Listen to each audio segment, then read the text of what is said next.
Hi ළමයි. අද අපේ BSD එකේ කට්ටිය එකතු වෙලා පොඩි ෆන්ක්ෂන් එකක් ඕගනයිස් කරලා තියෙනවා. ඉතින් ඒකට තමයි අපි මේ යන්න හදන්නේ.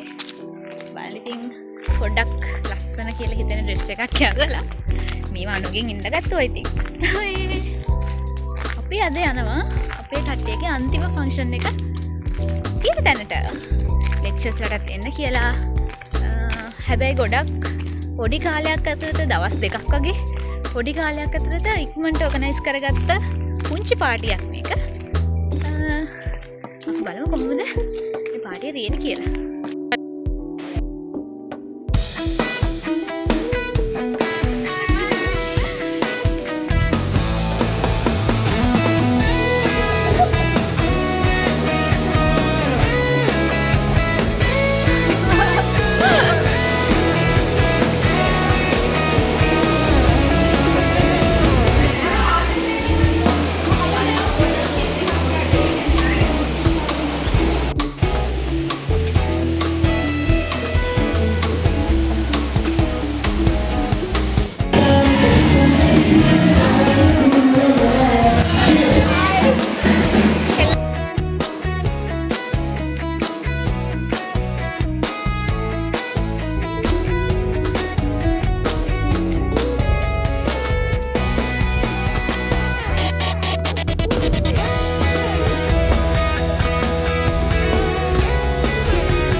කණ්ඩායමේ ජයවර්ධන තාක්ෂණයේදී අංශය අපි ඉක්ම යනවා විශ්වවිද්‍යාලෙ. ඉතින් සුන්දර විශ්වවිද්‍යාල ජීවිතයකට සමුදෙමි අපි යොමු වෙනවා කර්මාන්තක පුහුණුවකට. ඉතින් ඊට පස්සේ අපිට සමහර විට සමහර පුහුණු මේ විශ්වවිද්‍යාලය තුළ ලැබෙන්න නොලැබේ. ඉතින් ඒ හැමදේම උරුම තියාගෙන අපි ලෑස්ති කරලා පුංචි පොඩි අවස්ථාවක් අප සියලු දෙනාට සතුටු වෙන්න ඉල්ලුම් ලබා ගන්න අපි නැවත අපේ යාළුකම් ගොඩනගා ගමු. ඉතින් ඔබ සියලු දෙනාටම ස්තුතියි මේ අවස්ථාවට සහයෝගය ලබා දෙමින් අපිට එකතු වුණාට. ඉතින් අපි නැස්සේ මේ අවස්ථාවේ වැඩසටහන වැදගත් විදියට ගොඩක් අවස්ථාවලට මුහුණ දුන්නා. ඒ වගේම අපිට හරි සුන්දර මතක තියෙනවා. පළවෙනි අවුරුද්දේ ඉඳන් දැන් අපි හතරවෙනි අවුරුද්ද වෙනකම් අපි මේ වගේ දේවල් සංවිධානය කරලා අපේ මතක සාරුත් කරගන්න මෙම මතක අලුත් කරගන්න අපි එකතු වෙච්ච මේ හැන්දෑව විනෝද වෙන්න කියලා මම ආරාධනා කරන සියලු දෙනා. හැමෝටම සුබ සන්ධ්‍යාවක් ප්‍රාර්ථනා කරනවා. ඉතින් ආචාර්ය මණ්ඩලයේ සියලු දෙනාගේම අවසරයි. ඒ වගේම මේ අවස්ථාවට ආරාධනා කළපු අපේ ලබදරියන් හැමෝගේම අවසරයි. ඉතින් මේ ළමයි තමන්ගේ අවුරුදු 3ක් ඉවර වෙලා හතරවෙනි අවුරුද්දේ පළවෙනි සෙමිස්ටර් එකේ පාරම ඉන්ඩස්ට්‍රි එකට. ඉතින් මේ ඉන්ඩස්ට්‍රි එක කියලා කියන්නේ දැන් ඔයාලා ඉගෙනගත්ත theoretical knowledge එක apply වෙන තැන. ඉතින් එතෙන්දී ඔයාලා දැනගන්නවා කොහොමද ඔයාලා ඉගෙනගත්ත දේ apply වෙන්නේ. Somehow that you have to understand. So what we have learned through these 3 years of time, it is basically the theoretical knowledge you have gained, and then you will understand that how your theoretical knowledge can apply to the industrial aspect. ඉතින් ඒක නිසා පුතාලා හැමෝම දුවලා මේක ගිහිල්ලා වැඩ කරන්න ඕන. ඉතින් එතෙන්දී ඔයා ඉගෙන ගන්නවා ඔයා කොහොමද ප්‍රොෆෙෂනලිසම් එක තියාගන්නේ. ඒ වගේම ඔයාගේ ඉන්ටිග්‍රිටි එක කොහොමද තියාගන්නේ කියලා. ඒකත් හරියට ඉම්පෝටන්ට්. ඉතින් ඒක නිසා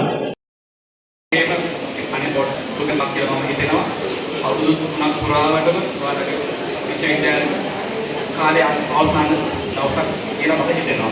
මෙතනින් එහාට ඔයාලගේ ලෙක්චර්ස් නැහැ. ඔයාලගේ ඉන්ඩස්ට්‍රියල් සහ ඔයාලගේ අවසන් අවුරුද්දේ රිසර්ච් එකේ වැටි කරගන්න. ඉතින් ඇත්තටම ඔයාලට ගොඩක් මම හිතන්නේ ඔන්ලයින් තමයි ගොඩාක් ඔයාලට කරන්න උනේ ඔයාලගේ පසුගිය අවුරුදු පුරාවට. ඒක ඇත්තටම පොඩි අවාසනාවන්ත දෙයක් විදිහට මම නම් දකින්නේ. ඇත්තටම ෆිසිකලි ඊට වඩා ඉන්න තිබ්බනම් අපිට තව ගොඩක් අත්දැකීම් සහ තව ගොඩක් දේවල් අපිට බෙදා ගන්න තිබ්බ කියලා මම ඇත්තටම හිතනවා.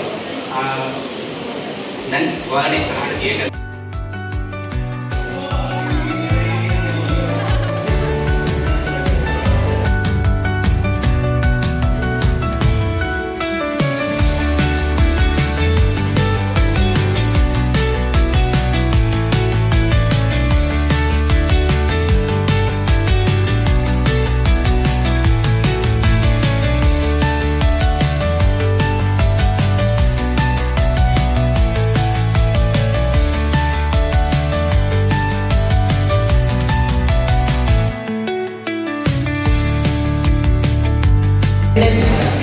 ini Kariska ke dance ada.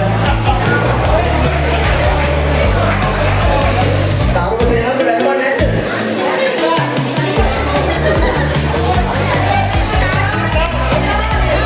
Hari ini kita makan sudah.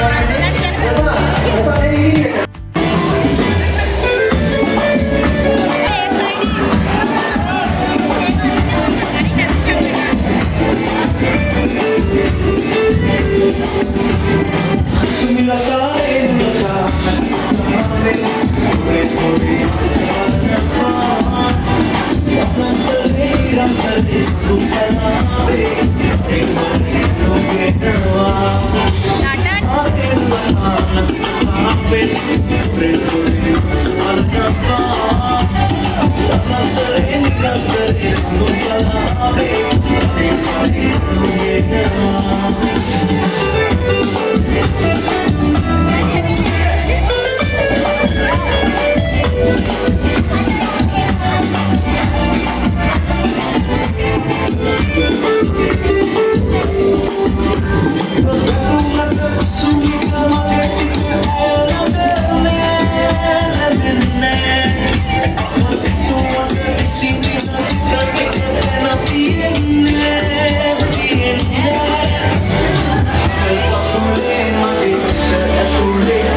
Tiene